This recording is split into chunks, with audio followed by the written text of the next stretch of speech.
Welcome to In the Know with Erika and Tracy. Say yes to less stress.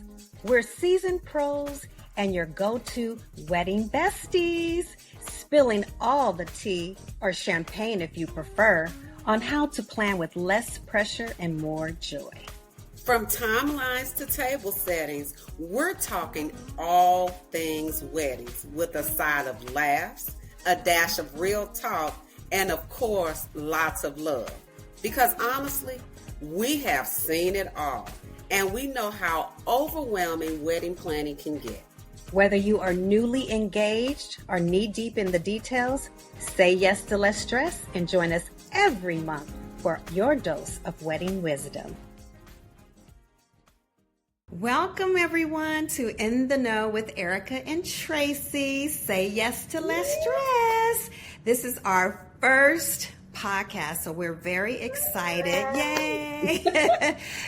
So we thought we would just introduce ourselves so that you can get to know us and you can become our wedding besties for advice and whatever it is you need from us to make your wedding go smooth. Yes, right, Erika? We're so excited.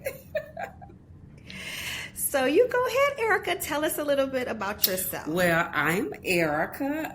I have a full wedding event planning production company called Erika's Elegance Weddings and Events. And I like to start off by saying I'm a wife. And so the funny thing about that is because I have been planning weddings for so long and I wasn't married. So when I became a wife, I'm going to use that all the time. Interesting. Yes. But I got married in 2008, moved out here. I have a lot of nieces and nephews, which they affectionately call me TT, and I just love that. Aww. And lastly, what a lot of people don't know about me is I'm an accountant by trade. So that's a little bit about Erika.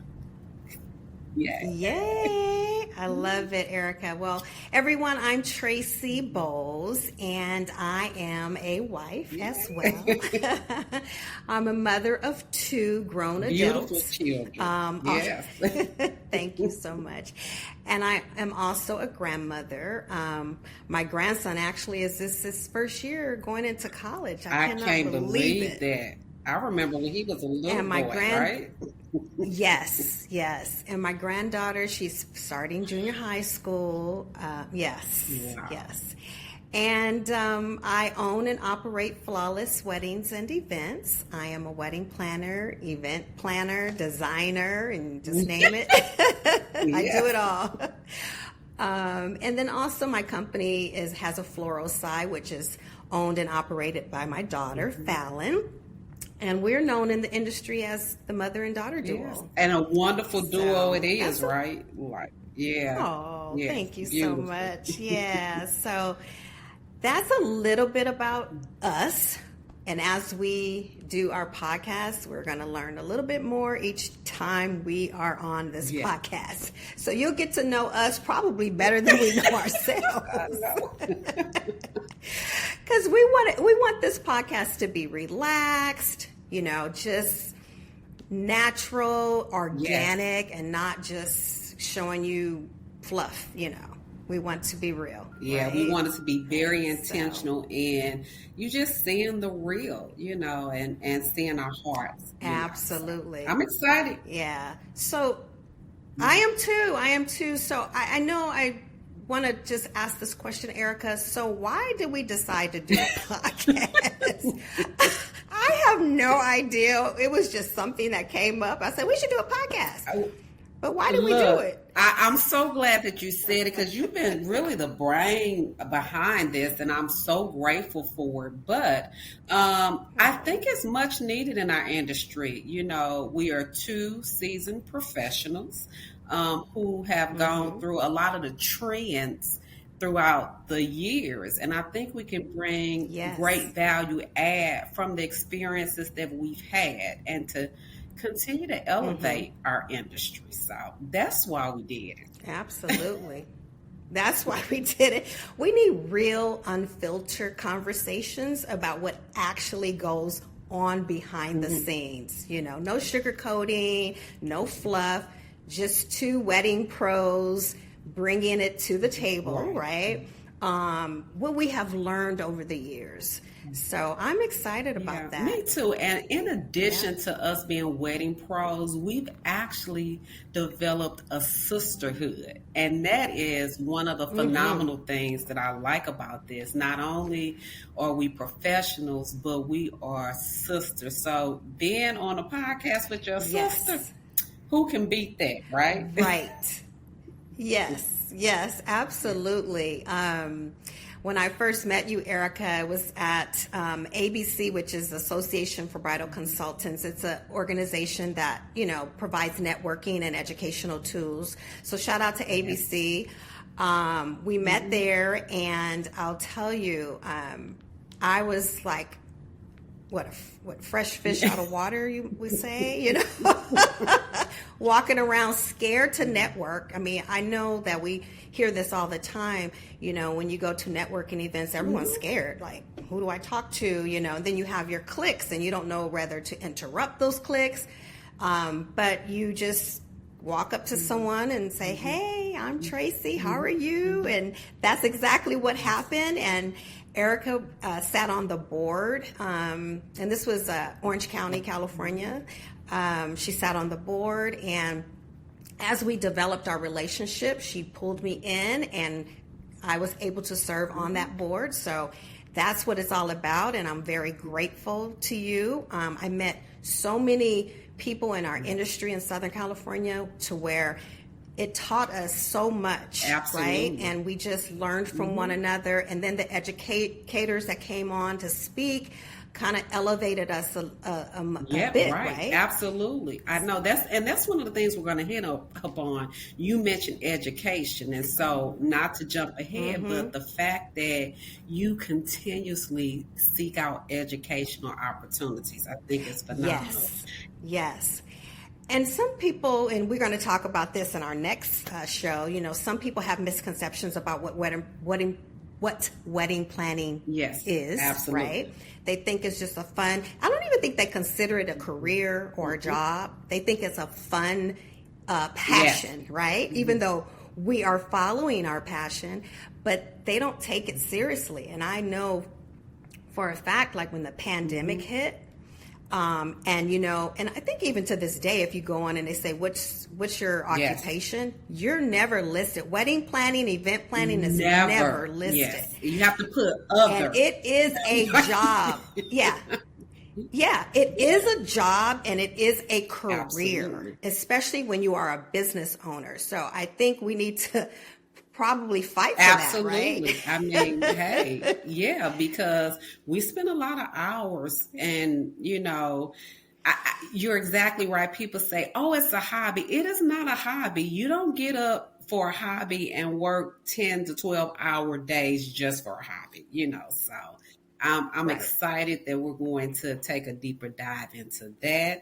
And I kind of want to piggyback and jump back a little bit because you just really glazed over this. So Tracy not only served on the ABC board, Tracy was one of the co-directors of the Orange County board and did a phenomenal job. I'm saying just changed the trajectory of the organization. So hats off to you, friend. Like it was fun serving on the board with you. So she wasn't gonna say that about herself, but I want to hop back and say that.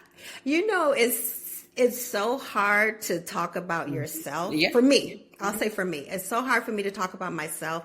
When someone says introduce yourself, I'm like,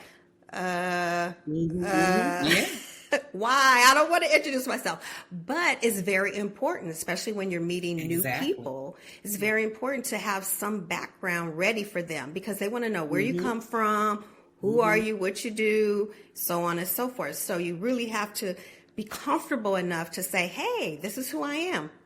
And it took years for me to get comfortable with, introducing myself. So just like now, I'm a little nervous on this podcast, but I know as we do it, I'll get a little bit more comfortable because I'm talking to you, but then we're also talking to our audience. So I know they're listening. So with that being said, Erika, what drew you to this industry? Oh my goodness. How did you get started? So I say the industry, I wasn't drawn to the industry was drawn to me. And this is why I said that. I was knee deep in my career, and a friend of mine got engaged when we graduated, and she asked me to do her wedding. And I'm like, okay, like, so I did that, and I approached it with a very analytical mind because I have both sides of those brains. So I approached it very analytically, and it ended up being a success. And it got my inner excitement to just like really burst through. So that's actually how I got into the industry. Little did I know it would evolve into where it is now. So yes, yeah. Wow. We have similar stories. So I used to just plan, parties and stuff just for friends and family. Love doing decor, decorating. And at one point I thought maybe I'll be an interior designer, but that didn't happen. And one of my dear friends was getting married, and it was a destination wedding. And she actually said, I want you to plan my wedding. And I was already doing her bridal shower because I knew I was going to be a part of the wedding. She said, no, I want you to plan my wedding. I says, I don't have the skills to plan the wedding.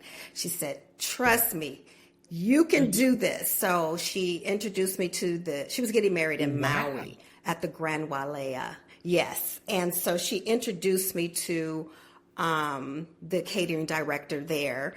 And she literally took me under her wing, and she taught me everything I needed to know to plan this destination wedding. Now, mind you, I have never planned a wedding. Yeah. So it was very nice of her to do that.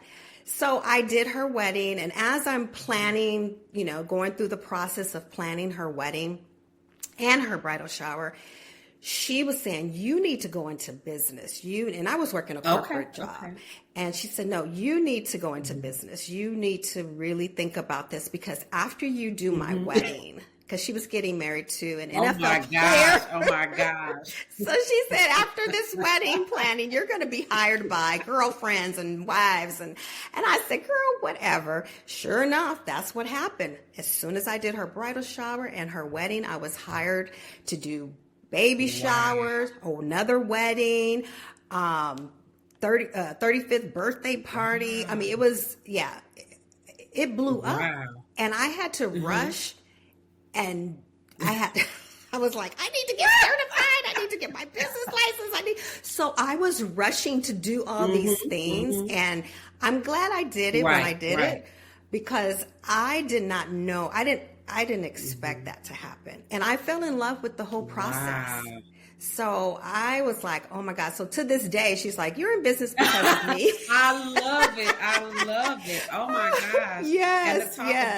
So I owe her all the credit for getting me, pushing me, basically, to get into this. And you pushed into it deep, really a deep dive, because it's hard enough jumping into the business being local, but you did a destination wedding, which adds another level of complexity. Absolutely. So, hats off to you. Yes. Wow. Yes. So I was kind of pushed, but I loved it. I mean, I was feeling like I'm following my passion. And I did have a corporate job. I worked in the entertainment industry, and I was working and planning weddings. And then one day, my goal was to do it full time. That was the goal all the time. Like, oh, I gotta leave. Cause I'll get phone calls from clients, and I'm like, I can't take a call right now. I'm at work. So I felt like I wasn't serving my clients well. And, when you're starting off, you're still not making the money that you need to make, so you needed that extra salary. And so one day I got laid off work, and I said, this is a sign. My goodness.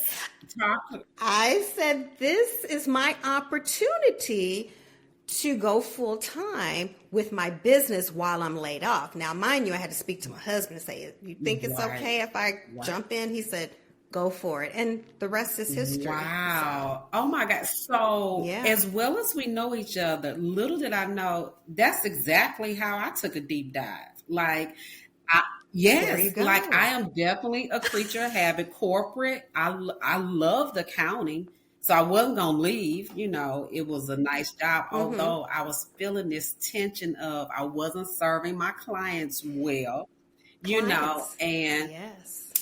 I Mm-hmm. got laid off, and so I Yeah. asked my husband, I was like, "Oh my gosh!" And he was the one that actually said, "Erica, you've been wanting to do this full time.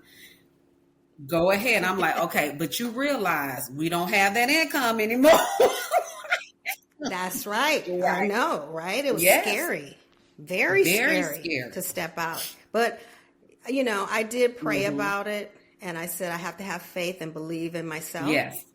And that's what I Yes. did. Yeah. Yeah. Yeah. Mhm. So it's It scary. very scary, but it's so worthwhile. And you mentioned about pray, and I prayed as well. And I feel like everything just aligned, and things that have been spoken into my life just literally a few months before that. Like because I did not see me being laid off coming, and so I was Hmm. like, wait a minute, okay, this was spoken in December. This was spoken here. Right. And February, I was laid Hmm. off. And by March, I was a full fledged wedding event planning company. So, yeah, I love yeah, that. So our stories are very very, similar. very. So, oh my gosh, you know what? So, I think maybe this is now a good time for us to take a break and we'll be right back with you with more questions, right? All right. We want to take a moment to thank our sponsors, BYC Photography, Flawless Weddings and Events, Erika's Elegance Weddings and Events, Tony Bowers, and Power Praise Network Plus. Now we're back. Hey, girl. Hey, hey, hey. Welcome back. So, Yes, ma'am. Erika, so what's one thing you wish you knew before you started your business? Let me tell you, I wish that I knew how to build a team. I think about this all the time. You go into business, you're an entrepreneur, you're gung ho, but little did I realize that you are everything. And so I actually, when I first started, I was like, why am I struggling? Like, why am I having these hiccups?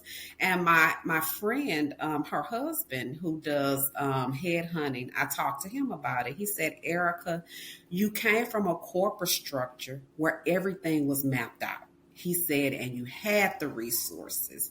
He said, now you are the resource. You're everything. And so at that time, I wish that I knew how to lean into building a team. Like, I'm not the best with social Mm-hmm. media. I'm okay with not being the best. Speaking of social media, no. Any social media people out there? Hey. Yes, Exactly. yes. Hello. But really, really being able to maybe somebody saying, okay, Erica, these are the things that you can really outsource and trust outsourcing with those. And these are the things that you need to focus on. So that's one of the things that I really wish I knew how to do well when I first Right. started. So, yeah. What about Right. you? Right. For for me, it's Mm, sales. I'm not a salesperson, even though I'm the only one who sells to the clients, so I must be doing right, something right. right. But I get so Mhm, nervous, mhm. and not right, maybe not Right. currently, but when I first Hmm. started, I was so nervous with talking to a potential Yes. client. I was like, oh, hope I'm Hmm. explaining this Hmm. okay. I hope I'm doing this right.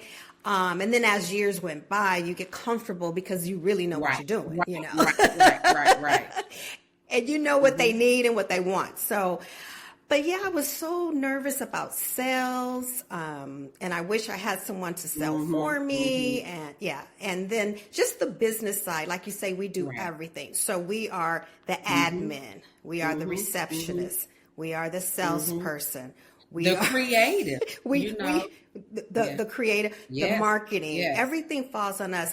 And I've been reading these books and they say you can't do it alone. You can. You Mm-hmm. have to give it to someone else who is that's their specialty Exactly. in their field, Exactly. right?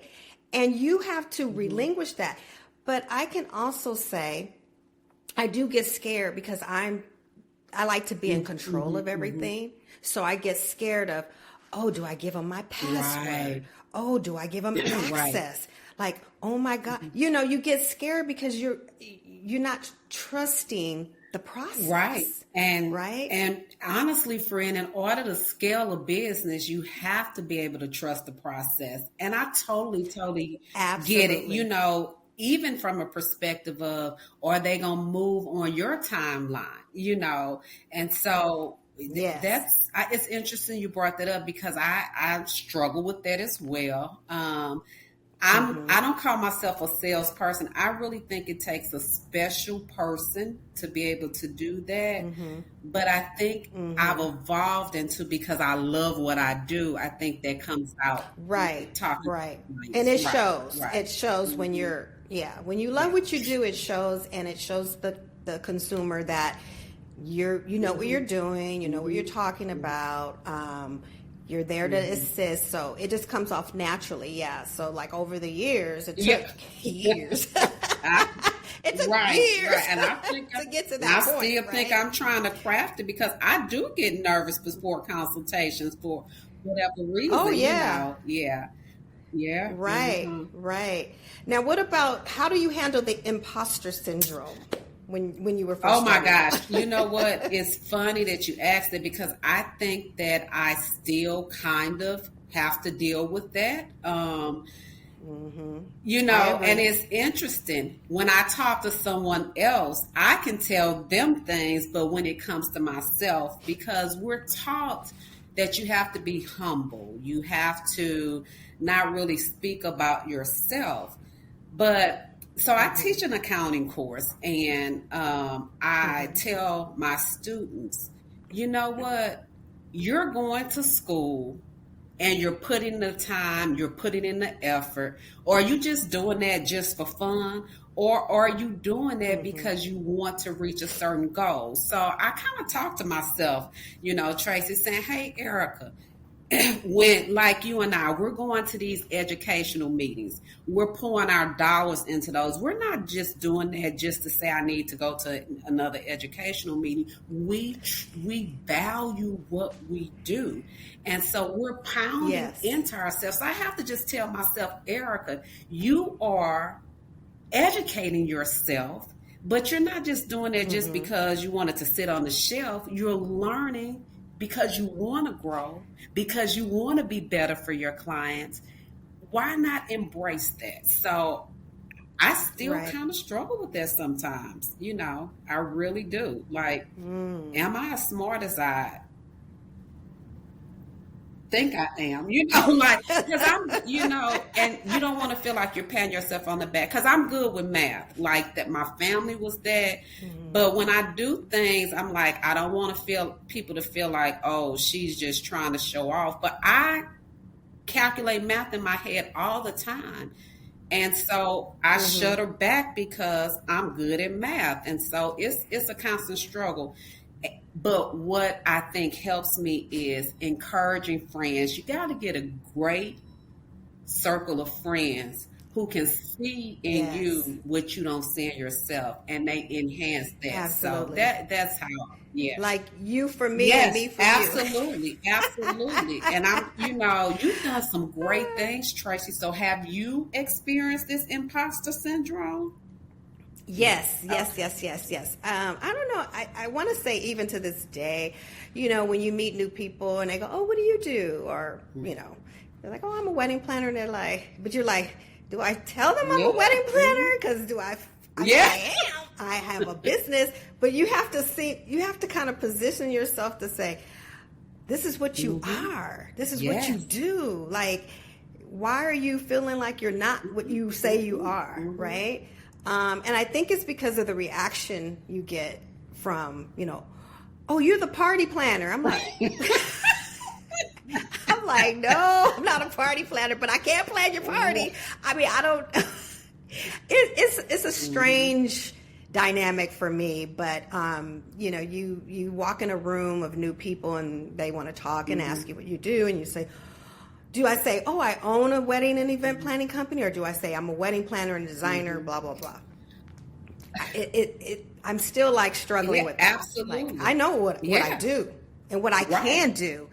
But then later they're like, oh my God, that's a fun job. And I'm looking at them and I was like, how do I explain to them that it's fun for the guests, right? It's fun for our clients because this is a huge event for them, right? And we want to make sure that it's done right. So the stress and the pressure is on us to make sure that we, you know, bring what we bring to the table. And, you know, it's a lot of logistic planning and it's a lot. So I wouldn't say that's a fun job. It's rewarding, you know, but it's when the client is satisfied, right? At the end of the wedding or the end of the event and they're thanking you and they appreciate what you brought to the table. That's when we say, job well done. Right. That's when you can rest, right? And those days, like you said, we can do 10 to 12 hours, sometimes more. Don't let it be a 2-day event. Exactly. You know. So, I do struggle with that imposter syndrome. I, you know, I'm like, okay, I hope that I don't always suffer from this or struggle with it. But I think especially as you gain momentum and you put more things under your belt, you're looking like, oh my gosh, you know, but you've done some amazing things. Like you've been published. Like I look at your Instagram, like I want to be like her. Like, you know, it's like well, you know, you're one of the greatest of all times, Erika. Like you've been published. Your work is phenomenal. You know, and I'm not just saying that because we're on this podcast, but you know, when we walk into a room, they're like, oh my God. And I'm looking like, who are they talking about? Like, seriously. Like, I'm like, I don't know who they're talking about. They're like, oh my God, I've been following your work. And I've been, you know, this one planner, you know, she said, you're a legend. I'm like, a legend? Like, I've never heard that before, but okay. But that's very hard for me to say. Like, I wouldn't go around saying, I'm a legend. Look at me. You know, that's not who we are. But I think it's time for us to show newbies who wants to become a wedding planner, and for our couples who are struggling, because we get a lot of couples that want to plan their own wedding. Absolutely, yeah, right. So we need to help them navigate that. Yeah, so absolutely. Yeah. Look, friend, this is so exciting. Look, I'm sitting on the edge of my seat, ready to just dive deeper into just our podcast together. So yes, I can't wait. Yes. So I guess as we continue on, what can they look forward to from Tracy and Erika? Wow, real stuff. Real. We're not going to sugarcoat anything. We're going to keep it real. Whatever questions you may have, you're more than welcome to write in. We're going to do some interviews with different wedding pros, event pros. Even might get a past couple on our show so that they can explain. So they can explain their experience with a wedding planner versus a wedding coordinator. We're going to have venue coordinators come on. So we're going to give you we're going to spill the tea or the champagne, whichever you prefer. Champagne for me. Champagne for me. Girl, I love some tea, but champagne, you know. So I think we're just going to try not to, you know, be a cookie cutter podcast, you know, just whatever happens, whatever is said. I mean, we can't take it back. And that's the bottom line. I mean, I'm looking forward to wedding planning courses, educational speaking. I know. Look, speak it, girl. Budget is important. Let me just tell you, budget is important. When a client calls me and say, we don't know what our budget is, that is the scariest thing for me. Absolutely. Absolutely. Because how? So we're definitely going to touch on that. You know, same for me. Like, how do you know where you're going if you don't have a landmark, you know, something to land on? So look, I'm very excited. Right. And how important it is to have a wedding planner. Absolutely. Look, you're speaking my language. You're speaking my language. Yeah, we're not valued enough, but we are very valued. Yeah. And very important. So I look forward to taking this journey with you, my friend. And so I guess here's to our next episode, right? Yes. In the Know with Erika and Tracy. Say yes to less stress. Say yes to less stress. Until next time. Bye, everyone. Thanks for joining us on In the Know with Erika and Tracy. Say yes to less stress. If you found today's episode helpful, be sure to subscribe, leave us a review, and share with someone planning their big wedding day. Until next time, say yes to clarity, confidence, and calm.